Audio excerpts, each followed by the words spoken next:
Nous, les véritables chrétiens, les fils de Jésus-Christ, disons que la Bible comporte 66 livres. Vous, catholiques, vous dites qu'elle en comporte 73. Qui a raison? C'est ce que nous allons voir dans cette vidéo. Avant d'entrer dans le sujet du nombre de livres, je tiens à préciser que je ne suis pas protestant, parce que les catholiques aiment faire croire que ce sont les protestants qui disent que la Bible a 66 livres.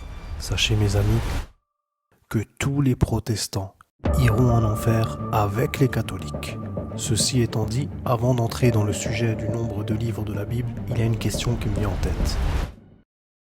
Quelle légitimité, vous, catholiques, avez-vous pour parler de la Bible? Qui êtes-vous pour parler de la Bible? Vous qui la contredisez matin, midi et soir. La Bible dit que l'on ne doit pas faire de statues. Vos bâtiments en sont remplis. La Bible dit que l'évêque doit être marié et mari d'une seule femme. Vos évêques sont célibataires. La Bible dit que Jésus-Christ avait des frères. Vous dites qu'il était fils unique. La Bible dit qu'il n'y a qu'un seul Dieu et que ce Dieu est Jésus-Christ. Vous dites qu'ils sont trois. La Bible dit que l'homme ne doit pas prier la tête couverte. Vos prêtres, curés, évêques, monseigneurs et autres bandits spirituels ont des chapeaux de toutes les couleurs et de toutes les formes sur leur tête. La Bible dit que Marie est pécheresse et qu'elle a besoin du Sauveur Jésus-Christ. Et vous dites qu'elle est immaculée conception, née sans péché et co-rédemptrice de Christ, etc., etc. C'est simple. Lorsque la Bible dit oui, vous dites non. Quand elle dit maudit, vous dites béni. Quand elle dit blanc, vous dites noir. Plus je vous écoute, plus je me demande s'il va rester ne serait-ce qu'un seul verset de la Bible que vous n'allez pas à terme contredire. Qui êtes-vous? Quelle légitimité avez-vous pour parler d'un livre auquel en réalité vous ne croyez pas? Qui vous a envoyé? Celui que Dieu a envoyé dit les paroles de Dieu. Si Dieu vous avait envoyé, vous diriez les paroles de Dieu et n'inventerez pas de nouvelles doctrines chaque matin. Mais aujourd'hui, je vais passer là-dessus. Je vais faire abstraction de votre incrédulité à la parole de Dieu, parce que je sais qu'il y a encore dans vos rangs certains de nos frères, des prédestinés à la vie éternelle, qui doivent entendre notre prédication. Nous, l'Église véritable du Seigneur Jésus-Christ, afin qu'ils sortent de vos rangs pour rejoindre la vérité. Et moi qui vous parle, je vais me battre avec vous jusqu'à mon dernier souffle, pour aller récupérer mes frères qui sont encore chez vous. Et si je meurs avant, il y a 10 autres qui vont se lever. Et si ces 10-là meurent aussi, 100 autres vont se lever. Vous ne nous arrêterez pas. Le Seigneur nous a envoyé dénoncer votre fausseté. Introduction faite, passons au sujet. La Bible, 66 livres ou 73 livres? De Matthieu à Apocalypse, nous ne divergeons pas. Il y a 27 livres. La question porte sur ce qu'il y a avant. 39 livres pour un total donc de 66 ou 46 livres pour un total de 73. Quels sont les 7 livres que vous, catholiques, avez en plus? Les voici. Le plus simple pour entamer ce sujet et répondre à cette question est de commencer par Jésus-Christ lui-même. Que dit-il, lui, des Écritures? Comment les classe-t-il? Luc 24 au verset 44. Puis il leur dit: c'est là ce que je vous disais lorsque j'étais encore avec vous, qu'il fallait que s'accomplisse tout ce qui est écrit de moi dans la loi de Moïse, dans les prophètes et dans les psaumes. Ici, le Seigneur classe les Écritures en 3 grandes catégories: la loi, les prophètes et les psaumes. Vous, les catholiques, vous classez l'Ancien Testament en 4 catégories: les livres de la loi, les livres historiques, les livres poétiques, appelés aussi livres sapientiaux, et les livres prophétiques. Jésus-Christ n'a jamais parlé de cela. Il les a classés en 3 grands groupes. Ces groupes sont exactement ceux retrouvés dans la Bible hébraïque, appelée par les Juifs le Tanakh. La Bible hébraïque, ou Tanakh, se divise ainsi: la Torah, la loi de Moïse, les 5 premiers livres de la Bible, les Nevi'im, les prophètes, dont Josué, Samuel, Juge, Ésaïe, Jérémie, Ézéchiel, etc. et les Ketuvim, les écrits, qui commencent par les psaumes, mais incluent aussi Job, Proverbes, Ruth, Esther, etc. Jésus-Christ, bien entendu, connaissait et enseignait la structure originelle de la Bible hébraïque en 3 parties, toutes pointant vers lui, et non pas 4 parties.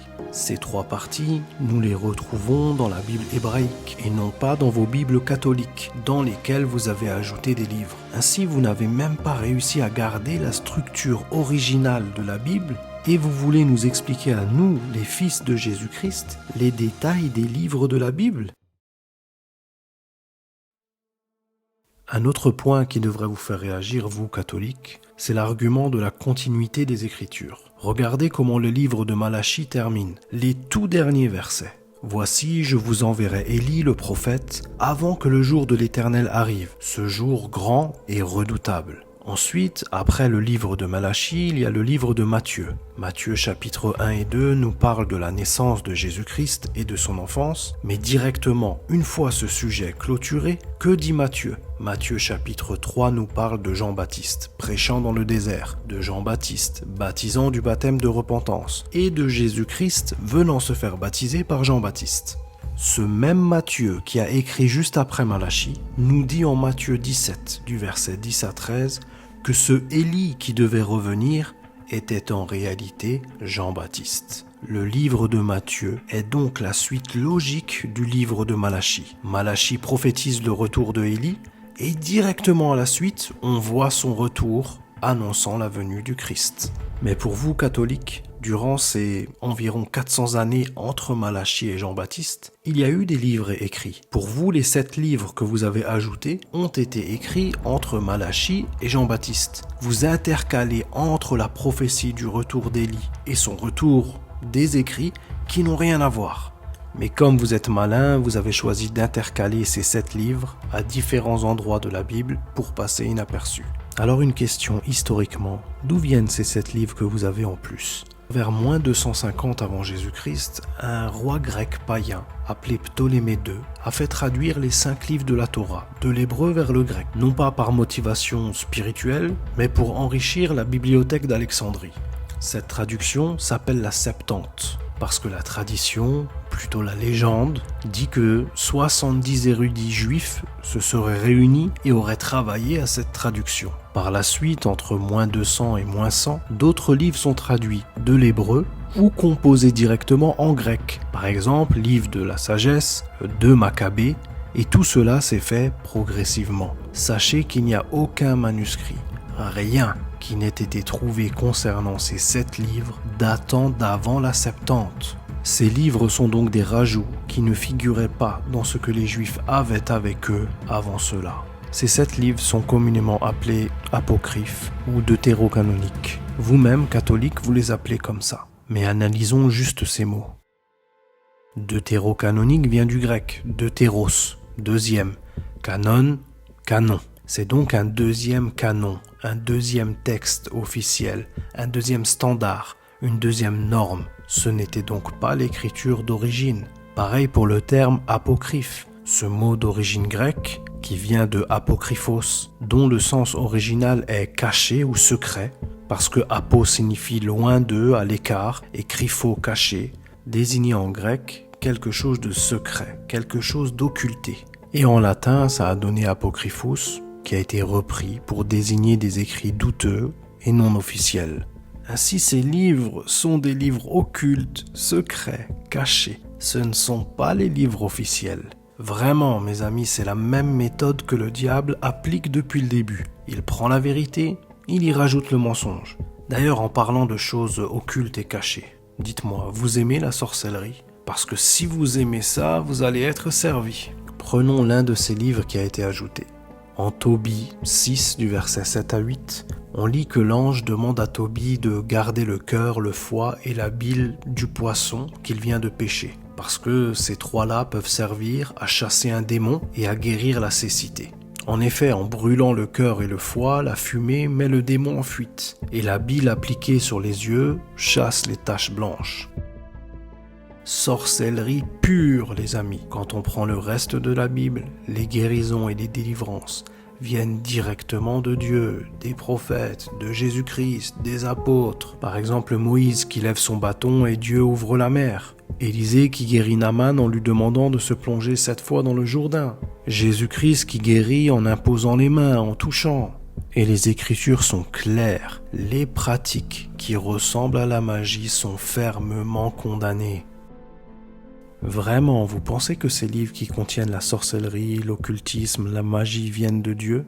Si vous n'êtes toujours pas convaincu, laissons un des auteurs de ces 7 livres, celui qui a écrit Maccabée, nous expliquer comment il a écrit son livre. Tous ces événements ont été exposés par Jason de Cyrène en 5 livres. Nous allons tâcher de les résumer en un seul volume. Ce n'est pas une chose aisée de faire un abrégé, car il faut de la peine et du labeur, mais nous avons voulu offrir quelque chose d'agréable pour ceux qui aiment lire, facile à retenir pour ceux qui apprennent, utile à ceux qui ont à se servir de mémoire. L'auteur nous dit clairement qu'il a pris 5 bouquins, ça lui a plu, et donc il va tenter de faire un résumé. Avec quel but ? Rendre le récit agréable au lecteur, pédagogique et plus court. Dites-moi, c'est inspiré de Dieu, ça ? Terminons par quelque chose d'un peu plus spirituel. Nous sommes d'accord que si nous cherchons dans l'Ancien Testament un livre prophétique, le livre d'Ésaïe est l'un d'entre eux. Ce Ésaïe nous dit au chapitre 34, verset 16, « Consultez le livre de l'Éternel et lisez. Aucun d'eux ne fera défaut. Ni l'un ni l'autre ne manqueront, car sa bouche l'a ordonné, c'est son esprit qui les rassemblera. » Analysons ce livre d'Ésaïe. Combien de chapitres comporte le livre d'Ésaïe ? 66. Coïncidence ? Je ne crois pas. Mais allons plus loin. Et si ces 66 livres représentaient, prophétisaient la Bible tout entière ? Regardons. Ésaïe chapitre 1, versets 1 et 2. Cieux, écoutez, terre, prêtez l'oreille, car l'Éternel parle. J'ai nourri et élevé des enfants, mais ils se sont révoltés contre moi. Ces versets nous parlent des cieux et de la terre, et des humains qui se sont révoltés contre Dieu. Ça ne vous rappelle pas un chapitre particulier de la Bible ? La Genèse, la création des cieux et de la terre, la chute de l'être humain, sa rébellion, etc. Prenons maintenant le dernier chapitre d'Ésaïe, le 66. De quoi nous parle-t-il ? Versets 15 à 16, « Car voici, l'Éternel arrive dans un feu, et ses chars sont comme un tourbillon. Il convertit sa colère en un brasier, et ses menaces en flammes de feu. C'est par le feu que l'Éternel exerce ses jugements. C'est par son glaive qu'il châtie toute chair, et ceux que tuera l'Éternel seront en grand nombre. » Tiens, l'Éternel qui revient pour châtier, pour juger, pour exercer sa colère. Mais allons plus loin, verset 22. « Car comme les nouveaux cieux et la nouvelle terre que je vais créer subsisteront devant moi, dit l'Éternel, ainsi subsisteront votre postérité et votre nom. » Ici, Ésaïe nous parle des nouveaux cieux et nouvelles terres. Ça ne vous rappelle rien, les amis ?